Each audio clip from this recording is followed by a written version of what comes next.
Hello and welcome to another exciting episode of Tiva Drive. And this time around we're driving this 2024, on my right, 2024 Fiat 500 E. I should do this introduction in Italian. Buongiorno, ecco è la Fiat 500 elettrica. So we're going to be reviewing this Canada's least expensive electric car. We'll give you our impressions, test results, etc. And we might as well compare it with the other inexpensive EV that we previously tested. Here's our friend James's Mini Cooper SE. Why we're comparing it? Because this is one of the lowest priced electric cars. They are both two doors, both sporty solutions. We should also mention that we'll be comparing it to the Mazda MX-30 and even Nissan Leaf base 40 kilowatt hours. So this Fiat here is priced from 39,900 minus the incentives, brings it down to about 35,000 in Ontario. It has 117 horsepower and the 42 kilowatt hour battery, good for a rated range of 227 kilometers. On my left, the Mini Cooper SE was priced initially a few years ago when it was launched from 39,000, but now it's priced, it starts at 48,000, and a quick scan of the Mini website shows us that all the cars were basically above 50,000. So it's much more expensive. It's much more powerful though. It's 180 horsepower, which is good for under 7 seconds acceleration, where this one with its 117 horsepower, the acceleration is about 9 seconds. The big advantage of the Fiat over the Mini though is its range, 227 kilometers rated range versus 180 kilometer rated range, because the battery is smaller. This is 33 kilowatt hours versus 42 on the Fiat. Okay, so let's quickly compare the interior sizes. So let's start with the Fiat. Maybe you can jump from the other side.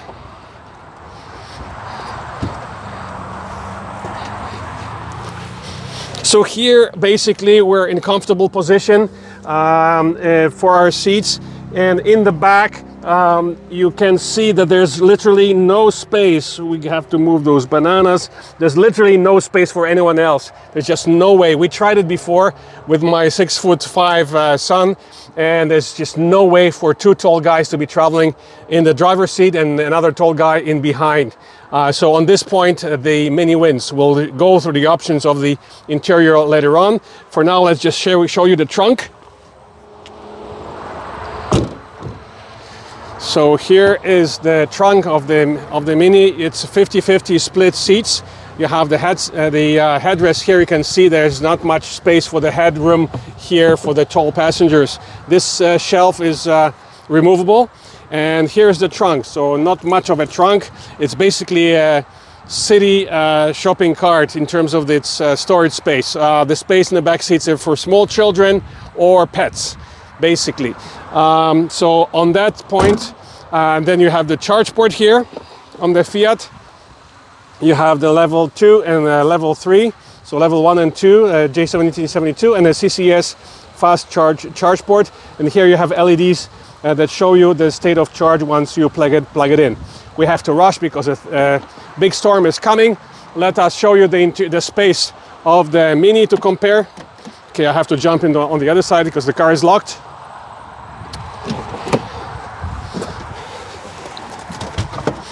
So here's the space for the Mini. Again, I'm in the comfortable sitting position in the front right now. And to be honest, the space behind me is non-existent either. So it's a very, very similar space for the back seats. The Fiat seems to be a little bit tighter, but none of these cars offer space in the back for adults. So it's children and pets only for the back seats. All right, so let's show you the trunk in the Mini.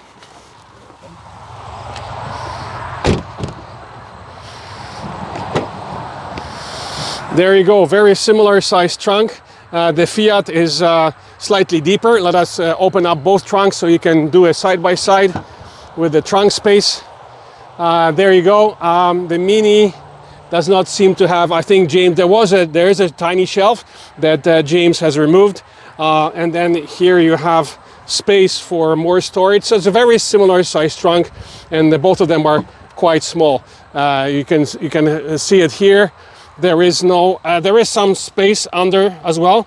So a tire repair kit and so on. So very similar size trunks for both cars. All right, so that's about it for the walk around. And since we already have a video about the Mini Cooper SE review and we compared it with our BMW i3, right now we're just gonna do the driving section about the brand new Fiat 500e, Canada's most affordable electric car.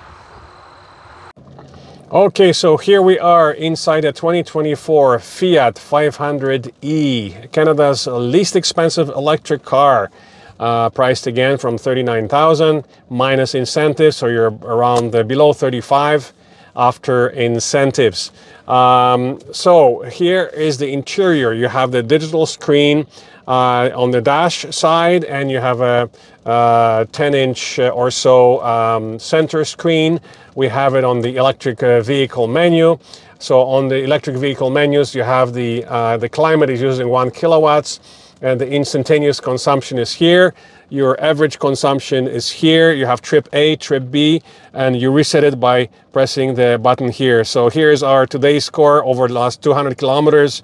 First on the Highway 400, which was stop and go with the weather. As you can see, it's been a lot of downpours here and there, so it wasn't the fastest road. And then on the QEW also it was kind of slow, but the consumption, as you can see, over the last 195 kilometers has been only 13.7 kilowatt hours, which is great. And we had wipers going front and back, the climate on, lights on, including the rear fog lamp, by the way.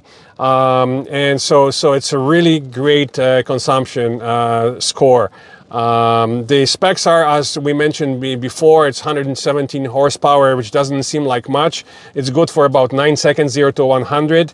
The 42 kilowatt hour gross battery, the net is just under 40. It's good for a rated range of about 227 kilometers, and we'll tell you about our consumption results once we start driving. So here on this display is very similar to the Alfa Romeo, to the Jeeps we have been driving. So this is the Uconnect interface. So if you're familiar with the Jeep and Alfa Romeo and Dodge interfaces, is very similar. So here's the power flow. You can see the driving history is right here. You can schedule, put on your schedules. Now this is kind of an interesting thing. The AC charging level, it's a very important thing to know about this car. This is the only electric car where you have to play around with the AC charging level. So basically, we were set at high, number 5. We plugged it into our chargers at the lake house, which are only 20 amps. And the car just stopped charging. So some of the other reviewers mentioned it as well. They had issue. This is basically a trial and error method. So the car does not recognize your home charger speed. You have to play around with these numbers. So because this car is capable of 7 kilowatts maximum, and our home chargers are maximum 3.5 kilowatt hours, we selected halfway through. So we selected a number 3, and then the car is charged fine. So you have to kind of play around with this depending on your home charger. You can also change the maximum in DC from 100% to 90 to 80%, and you know, the speed of charging is maximum 85 kilowatts. So it's faster than the 50 kilowatts on the Mini, faster than the 50 kilowatts on the Chatamo Nissan Leaf, and also the Mazda MX-30. From what I know, it is faster charging than that. The other amazing thing is the tight turning radius. So we'll talk about it once we do the driving section. Then you have your phone options. Sorry, let's go back here for controls, screen off, and the settings. You have all the settings here. So the electric vehicle here. So basically your climate buttons are all here. So you have up and down temperature, auto, AC, direction of the air, maximum front defrost, rear defrost, recirculation, system off, and the fan speed is right here. Your hazard lights are here, and this is to lock your doors. These are electronic doors, so in order to open it, you have to long press and it opens. But you also do have a manual backup, which is, I don't know if you can see it, it's right here, just in case the electrics break. You can also open it just like in a Tesla. There is, right there is your emergency unlock, manual unlock right there. So I'm really glad that they have this. Maybe we should turn off the car and then turn it back on so you can hear the sounds. The car has a few neat sounds. Sounds like a Christmas song when you start it and stop it. There's also classical music playing when you accelerate the car, but because it's raining outside, we won't be able to demonstrate it, but there's lots of videos out on YouTube demonstrating this nice classical sound playing, which is the pedestrian, it's a type of a pedestrian warning sound when you accelerate. So that's about it. So let's turn it off and back on for you so you can hear the sounds. Here we go. Doesn't it sound like a Christmas song? It does sound a bit, to me, it sounds like a Christmas song, and I'm not the only one that mentioned that. So now the car is off. Let's turn it back on. So you have to put your foot on the brake.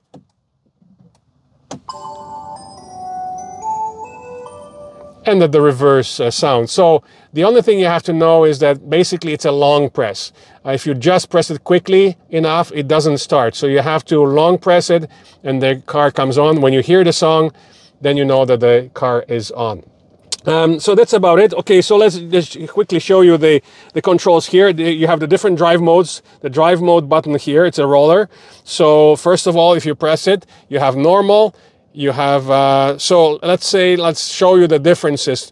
We have 31% battery. In normal, we have 68 kilometers left. In range, we have, actually it doesn't change, 73 for the range. And finally, Sherpa, let's see, 78. There we go. So the difference is in normal range, in normal driving, you don't have the one pedal driving. It basically coasts. In range mode, it does one pedal driving. And then in Sherpa mode, it does one pedal driving as well, but then you're limited to 80 kilometers per hour only. So it's good to know because the car will simply not accelerate beyond 80 kilometers an hour, which is kind of dangerous. If you forget that you're in Sherpa mode and you're trying to pass someone on the side road, and then all of a sudden the car doesn't want to go. So just make sure that you know when you're driving outside of the city, definitely take it off the Sherpa mode, put it in range mode. So right now we're in normal, but we might as well just put it back in range mode. This is not a sports car, so really don't need that. And then the acceleration is pretty good in the range mode. So that's about it for the interior. We love the seats with the Fiat logos all over. There's a 500 logo here on the seat, so we'll show it. We'll show you the pictures later.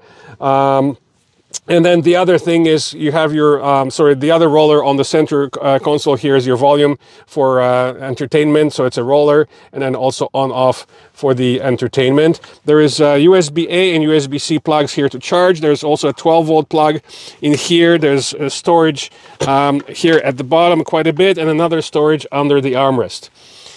There we go. Okay, so that being said, let's put it in drive. Wireless charger? Oh, yes, thank you. The wireless charger is right here. And the car has a wireless Android Auto and wireless Apple CarPlay, which is great. Now, the wireless charger itself, it just barely maintains your charge. It does not really charge it up. And if you're, God forbid, you're navigating using your phone and streaming music using your phone, it actually the charge will go down. So your best bet is to use your cable to connect it to the car, then you're safe. Even if you're streaming music and navigating, you will still be able to charge. So this is, I guess, for emergency purposes. And then if you're trying to charge the phone here and maintain the charge, do not stream music and do not navigate using your phone. So that's about it. Okay, so let's take you for a drive and talk about the talk about the consumption. By the way, your wipers, it has a front wiper, a rear wiper. Hello, Hyundai Ioniq 5, please have a wiper. So this Fiat 500e has a rear wiper. Let's turn it on. There you go. It's a 2-speed wiper. There you go. You can have it running permanently. Let's turn it off. And then you have a 2-stage automatic wipers in the front. Stage 1, stage 2, then you have low and high. Everything is here, so we'll put it on low for now. You have your lane keep assist, so you have a standard cruise control. You don't have adaptive cruise, but you do have lane keep assist in this car. You turn it off and on using this button here. And then you can do a single swipe by lifting the whole stack. And then here on the left, you have again your auto lights. So you have automatic lights and automatic wipers. Or you can turn on the lights manually. Now they are on manually. In order to have your rear fog turned on, there's a button here below the steering wheel. There you go, and now you can see on your dashboard that the rear fogs are on, and they are centered below your bumper, at the bottom of your bumper, just like in the WRX and STI Subarus and some of the other rally cars. So it's kind of and today it was pouring rain all the way from our lake house to Toronto, so it was very useful to keep that rear fog on. We love cars with rear fogs. We wish all the companies that import cars from Europe would keep them active, not like BMWs, they deactivate all the rear fogs, which is kind of weird. So some companies do, some companies don't. Okay, so there we go. So let's actually keep that rear fog on because it's starting to rain. There's a major thunderstorm coming. I'm glad that we managed to shoot the section out, the walk around before the rain started. Oh, another thing. Here we go. So when you're in park, let's put it in park. Let's undo our seat belt. And if you don't put in your seat belt, you put it in drive, the car will not move. So your automatic auto hold will not let go. In order for you to actually drive, you have to fasten your seat belt, and then the car will automatically release the auto brake. So there you go, something else to know about the Fiat. So let's turn on the maybe auto, because otherwise we'll fog up. It's starting to rain. So yeah, so in terms of the steering is pretty light. The turning radius is amazing, much tighter than the Mini. It's as tight as our i3 because it's a short car, very short front, short overhang in the back. And so we will not demonstrate the acceleration because it's wet outside, it's a lot of rain. We're gonna head back to Toronto, and thanks again to James for allowing us to shoot this side-by-side comparison. We have to mention the other cars that should be compared with this one that are similar in price range. Canada's most affordable electric cars. So you've got this Fiat 500, which is the least expensive. Then you have the Mazda MX-30 and the base Nissan Leaf 40 kilowatt hour battery, both at around 42,000, and then the Mini is actually priced at 48. So that's quite a bit for the specs that it presents. It's a fun car, but it's a little on the high side. Initially, they were offered at 39. Now the price has been increased, likely due to the exchange rate, which is not very favorable for our Canadian dollar. So you can find cars at 39,000, but basically they are one-year-old demo cars. A quick scan of the Mini.ca website showed us that the least expensive cars that they have, the new ones, the 2024s, are basically all above 50 grand, which is quite a bit of money. Anyway, so back to the Fiat 500e. Here it's only sold as an electric car. And honestly, the 227 kilometers range. And by the way, if you switch, that's 227 in normal. If you put it in range mode, it shows the range of about 250 at full. And then if in Sherpa mode, it shows 295 kilometers. But then remember, you're limited to 80 kilometers per hour. And the rain is starting to get, there we go. So we're gonna put it at high. We're gonna turn on the rear wiper at maximum. And so yes, it's and because of its decent charging speed of maximum 85 kilowatt hours. Now we fast charge it twice.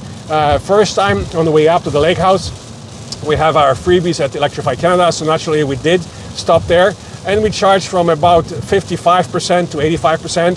The car started actually above 85. It started for a few seconds, it was charging at 90 kilowatts, and then quickly ramped down. So that's the highest we got. So we actually got the maximum charging speed in this car, around 50%. But like I mentioned, it ramped down pretty quickly to around, 70, then to 50. And then today, so you can look at the exact stats on our Facebook page. We posted pictures of the results of our fast charging session. And then today, on the way down, we stopped at the Petro-Canada fast charging station on Highway 89 near the 400. We plugged in. There was a Rivian charging next door on the other unit. And we were at about 75%. We charged it up to about 85. We needed a top up because we knew that we were coming all the way here to Stony Creek to shoot this comparison. So we did 75 to 85, and it was charging at around 40 kilowatts, which is still not bad. Still not bad. We're that high up in the state of charge, right? So all in all, it has a lot of advantages over its competitors. Mazda MX-30 offers,